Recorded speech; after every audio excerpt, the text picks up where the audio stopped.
Chosen one, before a single glance is exchanged or a single syllable warms the air, your presence has already set the furniture of the hour into humane order. It is not the symmetry of your features nor the cut of your clothes that moves anything in her. It is the way your energy rearranges gravity so that everything heavy finds a rightful place to rest. Rooms learn you the way a shoreline learns the moon, by tide, not by talk. The light softens without dimming. The noise relaxes without vanishing. The clock remembers how to keep time without panting. And inside her, a door unbolts that no hand could ever force. She doesn't think, not yet, she remembers. The memory is older than adjectives. It sounds like an unclenching, tastes like breath finishing its journey. It is the smallest yes, and because it is real, it is enough. You do not know how to sell yourself because you long ago retired from the market that required you to. What you keep instead are quiet vows that have the weight of weather. To let your words carry no more than you can keep.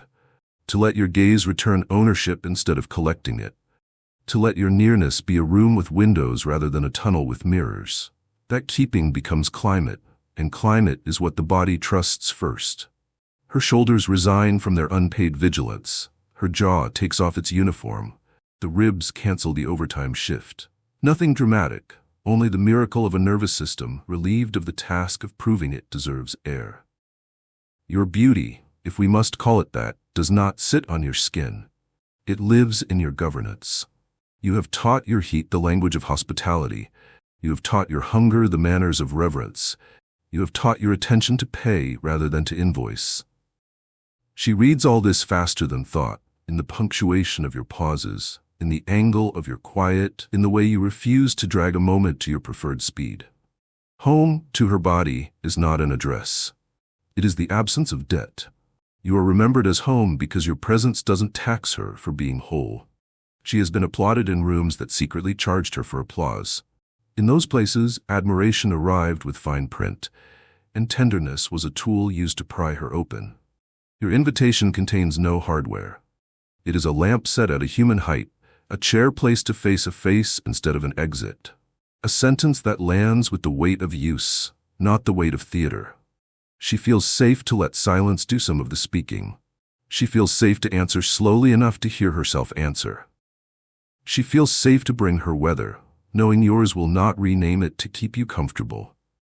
In such weather, the quietest parts of her, the archivist who kept the truest records, the chef who refused to serve hunger as a delicacy, the child who hid her toys from the noise, step into the room and take their seats. You did not summon them, you stopped scaring them away.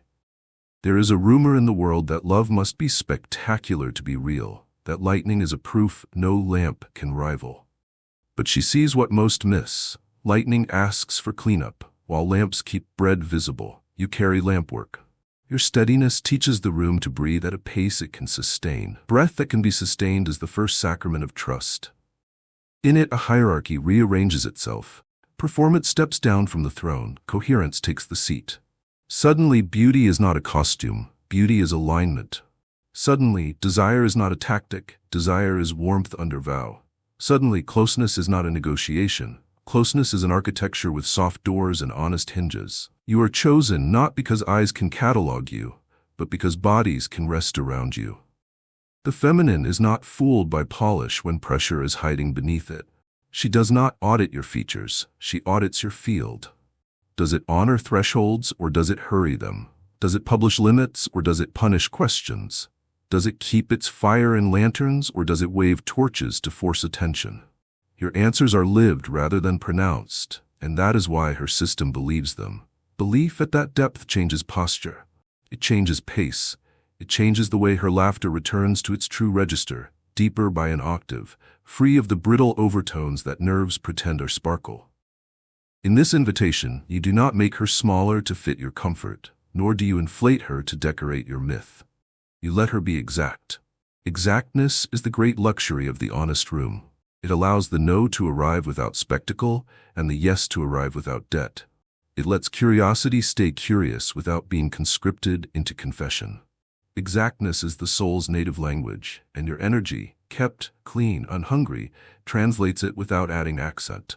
Many will ask her later what it was about you. She will search for nouns and only find verbs.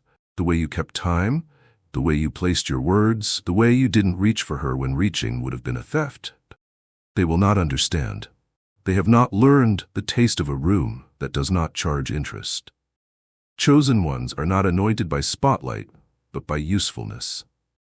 Your usefulness is to lower the cost of being human in your company. That cost reduction is the real charm. It is also the real challenge, because it leaves no place for illusion to bill itself as love. With illusions unemployed, the simplest things regain their wonder.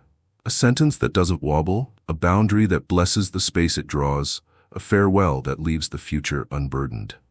She goes home later and finds your presence still doing its work, not as a spell, but as a standard. The lamp stays at a human height. The window stays open just enough to keep air honest. The chair still faces the person, not the door. The invitation you extended does not end when you do. That is how home behaves. So no, she did not choose you for your looks. She chose you because her breath came back wearing its own name. She chose you because your governance felt like a house she wouldn't have to apologize to for living in. She chose you because in your field, she is not asked to trade pieces of herself for the privilege of being near. She chose you because the smallest yes told the largest truth. I can be here without leaving me. And that, chosen one, is the only kind of beauty her soul will ever trust. Chosen one, recognition is not always a lightning strike. Sometimes it is the softest rustle in the archives. Something ancient pulls a file stamped with her own name and your weather on the cover, and before thought can take minutes, the body has already voted. Not on your symmetry or your charm, but on your coherence, the unshowy harmony between what you want and what you are willing to honor to want it. She cannot date the memory. It predates dates. It speaks in the grammar of pattern. It says he keeps his flame in glass, he uses doors rather than shortcuts. He lets silence hold the heavy end of the sentence. Her belly hears it first, then her throat, then her eyes. By the time her mind arrives to narrate, the verdict is old news. You have walked through seasons that punished speed and rewarded stewardship, and the shape those seasons carved into you is what her soul recognizes. The shape is not austere. It is livable. There is room for laughter without it buying consent, room for grief without it being billed as drama, room for desire without it deputizing guilt as a collector. The soul stores these shapes the way forests store paths, not as blueprints but as instincts. Your presence is a remembered trail, leaf soft, stone honest, shaded just enough that eyes can stay kind. She steps onto it with the confidence of someone who has been here, in this kind of rightness, even if she cannot say where or when. In other rooms, she has been offered certainty dressed in noise. The noise tried to drown out the part of her that insisted on asking weather questions. Will the air keep my lungs? Will the light keep my eyes? Will the pace keep my breath? Your field lets that part ask without penalty. You do not sell thunder. You tend climate. You let not knowing be a room with a lamp instead of a hallway with a trap. I don't know from your mouth does not collapse the roof. It ventilates it. The body loves a ventilated roof. Under it she can think without having to defend the right to think. Thought becomes not a shield but a garden, and gardens are how memory proves what it has loved before. The smell of humility in the soil, the pathways of patience, the irrigation of attention that waters roots rather than cameras. Recognition is not intoxication. It is sobriety with a halo. Intoxication wants to buy tomorrow at the price of now. Recognition does the reverse. It invests now so that tomorrow doesn't have to beg. Around you, she feels the rare permission to move at the speed of comprehension. That speed is not the enemy of passion. It is its only friend. Passion kept at that speed learns grammar. It knows when to use a comma for breath and a period for boundaries. It learns that an exclamation point shouted at every sentence makes language untrustworthy. Your presence carries punctuation with a carpenter's respect. You place it where the structure needs it, not where your ego wants applause. There is a precise tenderness in the way you treat origins. You do not mythologize them to make yourself large, nor do you mock them to perform modernity. You let beginnings be what they are, fragile, potent, requiring craft more than spectacle. She experiences this in the choreography of your approach, how you bow at thresholds without announcing the bow, how you test the hinge before you push the door, how you let her pace be the senior partner to your eagerness. The soul records this as fidelity to the oldest law. Nothing sacred is hurried to prove it is sacred. Under that law, she rediscovers a courage that doesn't spend itself shouting. Courage remembers its original work, to remain in truth when shortcuts flash, and to remain in kindness when leverage smiles. The past arrives, sometimes dressed as alarm, hoping to be obeyed out of habit. It will whisper that all warmth is a preface to fire, that all stillness is a trap dressed as a meadow, that all compliment is a leash woven of silk. Recognition does not argue with alarm. It sets another place at the table and keeps the knives pointed toward the center where they cannot cut anyone while the story is being told. You sit with it. You let it speak in full paragraphs. Your refusal to rush the testimony is not passivity. It is mastery. Slowly, the alarm remembers that it was hired to be a lookout, not a king. It takes the chair in the corner with the best view of the door and quiets. She feels the demotion as relief, not as danger. Relief is the sound of trust being born again. Your energy gives her back the right to select rather than to prove. Proving is a desert. Selection is a landscape. In a landscape, she can turn toward or away without litigation. She can rest at noon without being accused of disinterest. She can choose the path that keeps breath company. Choice, restored to its throne, makes beauty honest. Her softness stops auditioning and starts flowering. Her strength stops posing and starts building. Her silence stops being misread as absence and reclaims its role as the room where meaning dresses before it goes public. She will tell herself later that nothing wild happened, and she will be right. Wildness, as it's usually sold, is a fireworks show that leaves powder on the floor. What happened was something older, a remembering of measurements, how far a gaze can travel without turning into hunt, how warm a touch can be without becoming brand, how near two lives can stand without their shadows pretending to be flags. These measurements were carved into the soul long before fashion raised its voice. You did not write them. You simply refused to erase them when erasing looked easier. Recognition has a way of making absence honest. When you are gone, it does not rewrite you into a myth to keep the hour company. It keeps the standard and lets the day prove it can keep itself. She places chairs toward faces. She returns messages at the size of her capacity. She sets the kettle before she sets expectations. She speaks to herself with the same untheatrical care your presence modeled. In this way, she does not cling to the instrument. She tunes to the pitch and sings in key even when the orchestra moves on. That is the difference between being impressed and being changed. Impressed people quote you. Changed people alter the furniture of their lives. If anyone asks her what makes your energy feel like home, she will struggle for nouns and hand them verbs. He kept, he measured, he waited, he repaired, he didn't move the north. She might say the air behaved rightly. She might say her breath remembered the road. She might simply say, I was myself and it cost me nothing. This is the mark by which the chosen ones are known, not by a face that arrests a room, but by a field that releases a soul. You are not chosen for how you decorate an hour, chosen one. You are chosen because your presence lets the oldest truth stand up in her and stay standing. I know my way back to me, and in his weather I do not have to pay a toll to walk it. Chosen one, the world taught us to hunt for home with our eyes, to judge it by doors and paint and views, to mistake a feeling for an address. But her body knows better and earlier. It knows when the room is arranged by a presence that keeps its promises. It knows because the moment you enter, the hour stops trying to audition for your attention and simply begins to work. The chair becomes a place to rest rather than a position to defend. The window remembers it is for light, not surveillance. The clock returns to timekeeping instead of time-chasing. None of this is decor, and none of it is luck. It is the vibration you keep, a stable hum that asks nothing of her that it has not first asked of you. Home, in your keeping, is a rhythm that fits human breath. Fast enough to be alive, slow enough to be honest. She measures it without instruments. The jaw loosens a degree. The skin stops listening for weather that isn't there. The eyes, relieved of scanning, discover they can look because there is something safe to see. This is not glamour. Glamour throws a sheet over chaos and calls it ambiance. You do something older and more difficult. You tend the small laws that keep a space gentle. You arrive when you said you would.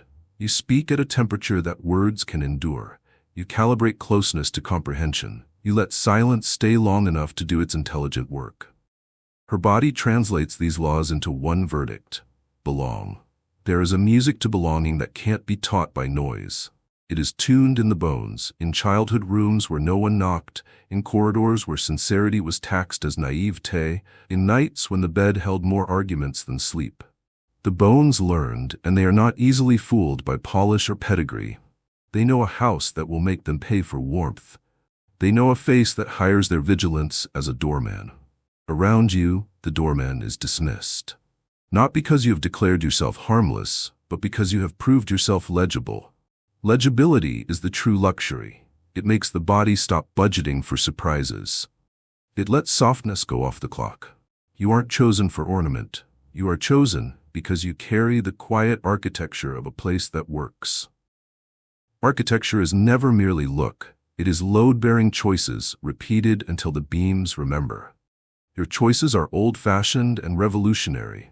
To return what you borrow from attention, to keep heat where vow can hold it, to publish your edges before anyone has to discover them the hard way, to repair small frictions before they graduate into tragedies.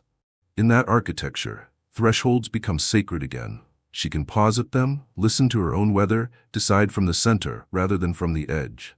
Home is the permission to move at the speed of truth.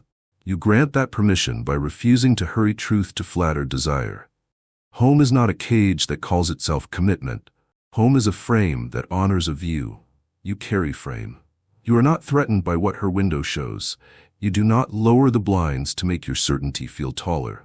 You do not rearrange her furniture to certify your usefulness. You leave the sky intact.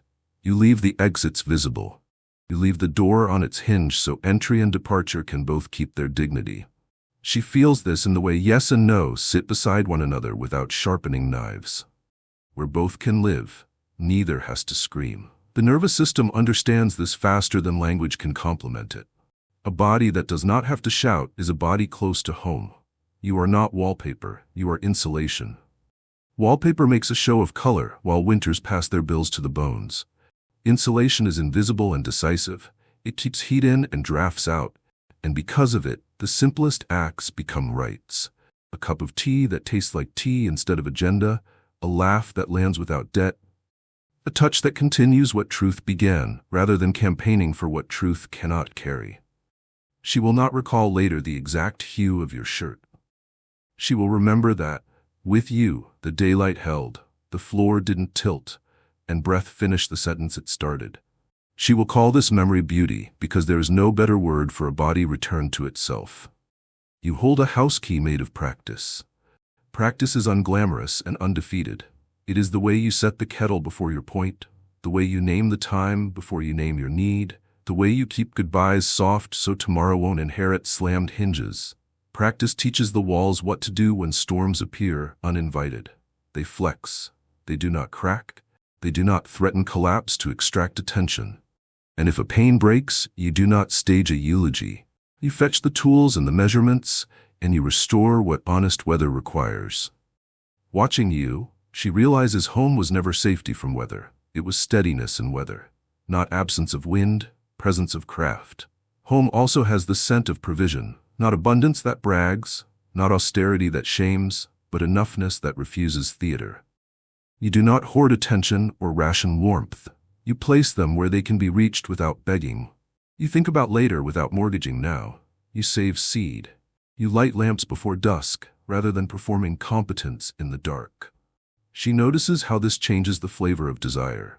Desire made to prove itself becomes hunger in formal wear. Desire allowed to belong becomes sweetness that doesn't spoil.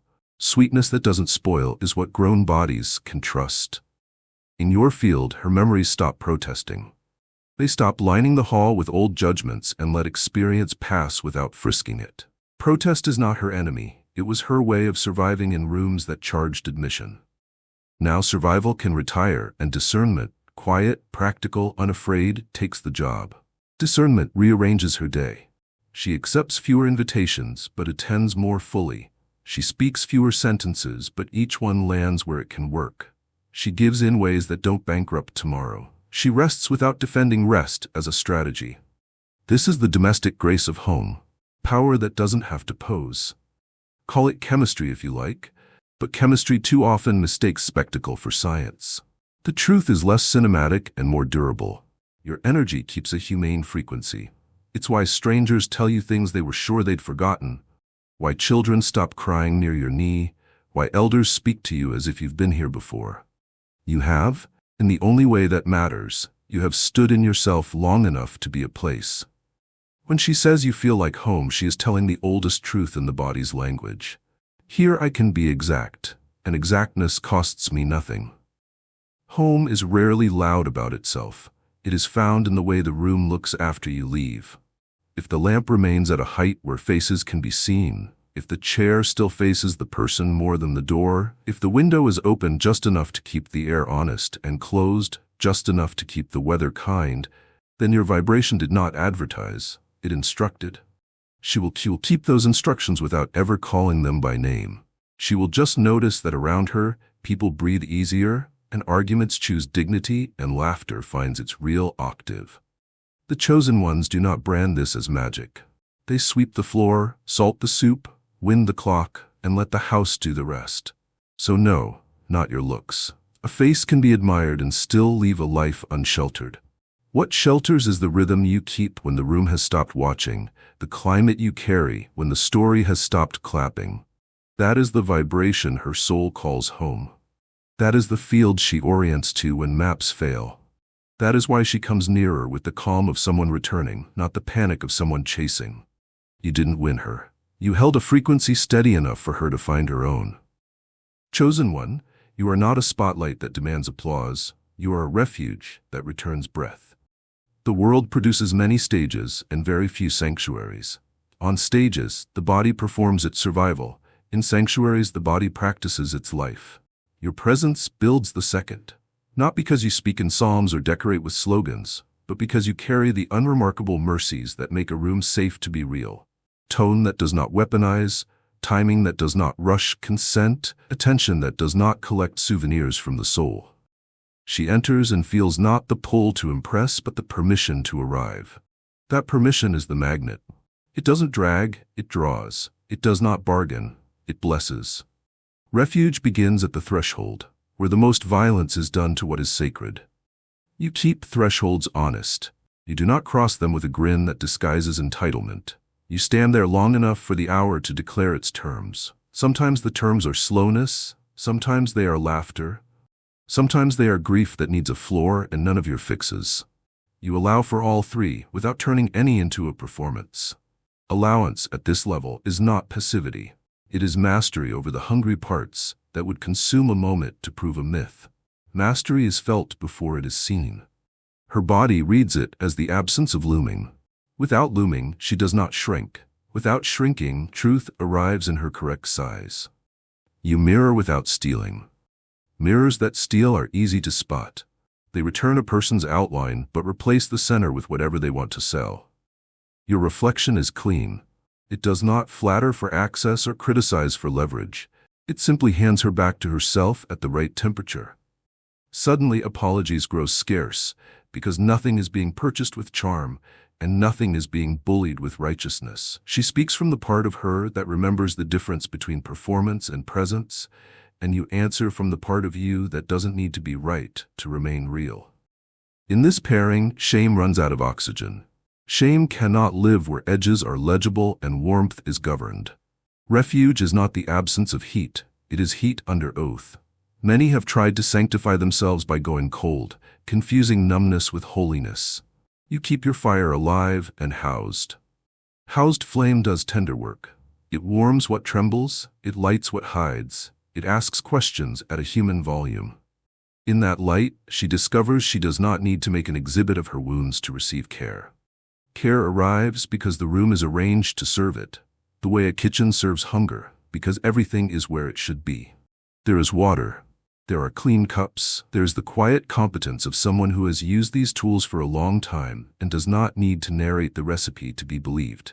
You protect the commons of the hour. The commons are what two people share that belong to neither alone. The pace, the tone, the permission to pause, the grammar of return. Predators of the commons are subtle. They arrive as urgency, as cleverness, as ambience with a bill attached. You keep them at the hedge, not by yelling, but by setting examples that make them look ridiculous. You do not escalate to prove you care. You reduce to prove you can hold. Reduction turns boulders back into stones that hands can carry together to the place where a bridge will be. She recognizes this refusal of drama as reverence. Reverence is the soft power that teaches even fear to use an indoor voice. There's a table in your refuge, and what sits upon it is simple, accurate words, reachable water, the right to refuse without spectacle. Accuracy is a sacrament here. It prevents the slow rot of exaggeration that makes trust buckle under its own weight. You are not omniscient. I don't know is a lit candle, not a blackout. You place it wherever the room would rather guess than rest. Guessing has its uses, but it is expensive. It spends tomorrow's breath. Rest is the investment that pays interest and clarity. Clarity is why she does not pace after you leave. Pacing belongs to courtrooms. You have kept her hour out of court. Refuge respects the alchemy of distance and nearness. It knows the difference between gathering and crowding, between solitude and exile. Your magnetism obeys that difference. It does not flood. It does not starve.